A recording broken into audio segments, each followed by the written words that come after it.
Assalamu alaikum. This is Tuli Komolika Das welcoming you all to news at 5 p.m. on BTV and BTV World.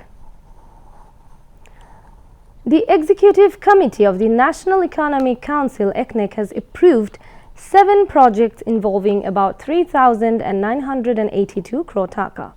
The approval was given at ECNEC meeting held with Prime Minister Sheikh Hasina in the chair at the NEC conference room in the capital's Sher-e-Bangla today. Cabinet members of the Planning Commission and secretaries concerned were present at the meeting. Out of the 7 projects approved in today's meeting, 4 are new and 3 are revised. The projects approved in the meeting are construction of jetty and related installations including jetties in Mirsarai and Shondip of Chattogram, Shonadia Island and Teknaf, end of Cox's Bazar, development of service passages of Zone 2 and Zone 4 in Dhaka North City Corporation area including damaged road infrastructure of Zone 2 and Zone 4, electromechanical and security system in Bangladesh Jatiyo সংসদ Bhavan area and other development works, Bariarhat, Hiako, Ramgarh road widening, Nobinagar, Ashuganj road development, sustainable agricultural development in Dinajpur region and expansion and strengthening of power transmission system in Chattogram region. Later, briefing the journalists, Planning Minister M.A. Mannan said Prime Minister Sheikh Hasina re-emphasized on increasing agricultural production, preventing wastage and saving costs.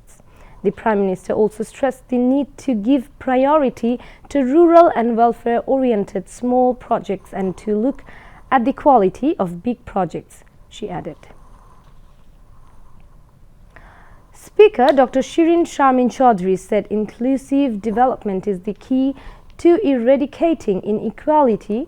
Therefore, the Global Alliance for Banking on Values (GABV) must work to ensure inclusive investment. She said this while speaking as the chief guest at the annual conference of the GABV in the capital today. Chaired by CEO of Sunrise Banks and President of GABV David Raitling, the function was addressed among others by Managing Director of BRAC Bank Salim R.F. Hussain, noting that GABV has been working to accelerate sustainable social, economic and environmental developments.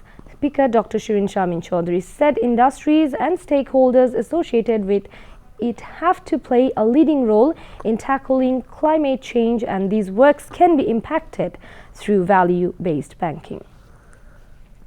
She hoped that value-based banking would play an active role in building a tolerant society in the country.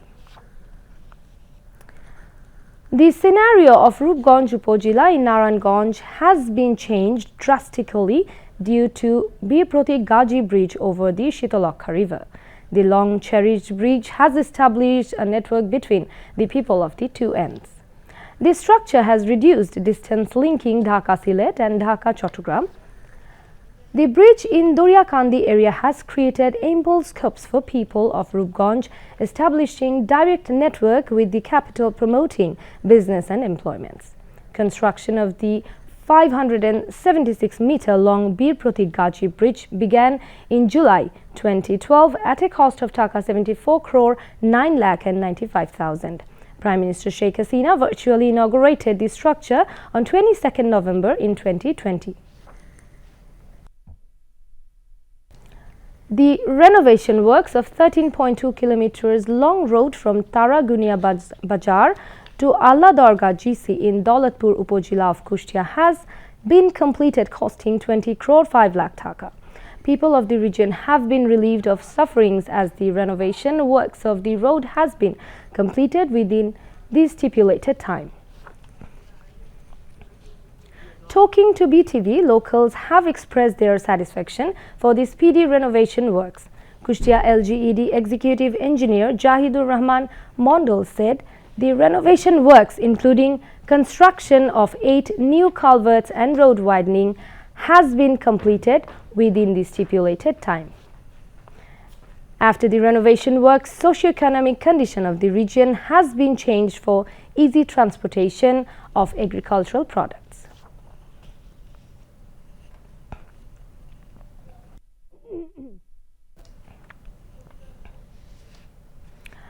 Now, international news. Millions of Americans prepare to vote in today's midterm elections with the balance of power in Congress at stake. These midterm elections will determine who controls the U.S. Congress, made up of the House of Representatives and the Senate. Currently, both are controlled by President Joe Biden's Democrats, and the Republicans are predicted to take the House. The battle to control the Senate is on a knife edge and too close to call. Losing either chamber would make the next 2 years very difficult for Biden, as Republicans would attempt to block legislation. Americans are also electing 36 state governors. They could do things like pass new abortion laws in states. Meanwhile, Donald Trump used his final rally to suggest he would make an announcement next week that he is running for president again in 2024.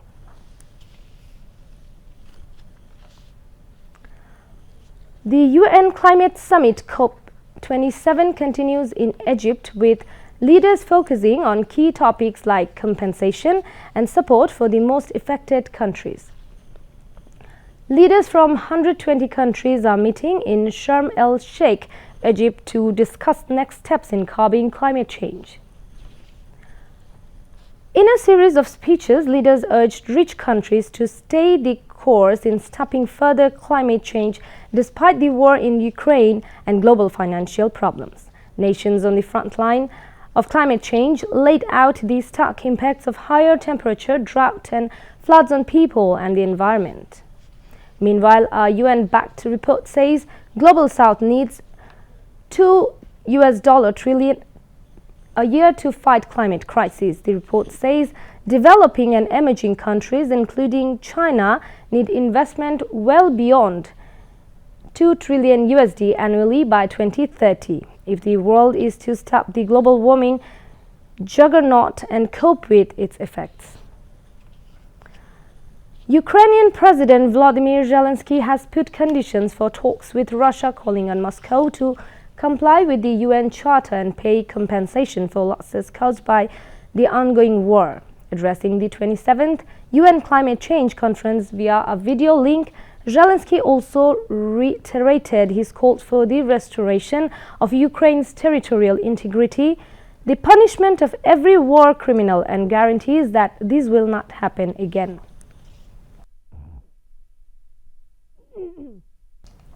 Zelensky made the comments as report says Russia and the United States are discussing holding talks on strategic nuclear weapons for the first time since Moscow sent troops into Ukraine. Ukraine has also accused Russia of looting empty homes in the southern city of Kherson and occupying them with troops in civilian clothes to prepare for street fighting.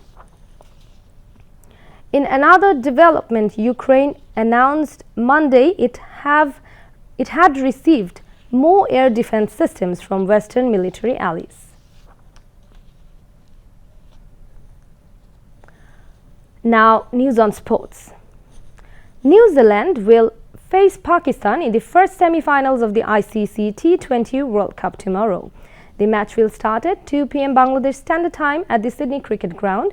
Bangladesh Television will broadcast the match live. New Zealand reached the semi-finals as the champions of Group 1 with 7 points from 5 matches of the Super 12. Pakistan got the ticket to the last 4 as the runner-up of Group 2 with 6 points from 5 matches. That's all from the newsroom for the moment. Thank you for staying with us. We request you to follow health guidelines, wear a mask, and stay safe from corona. Khuda Hafiz.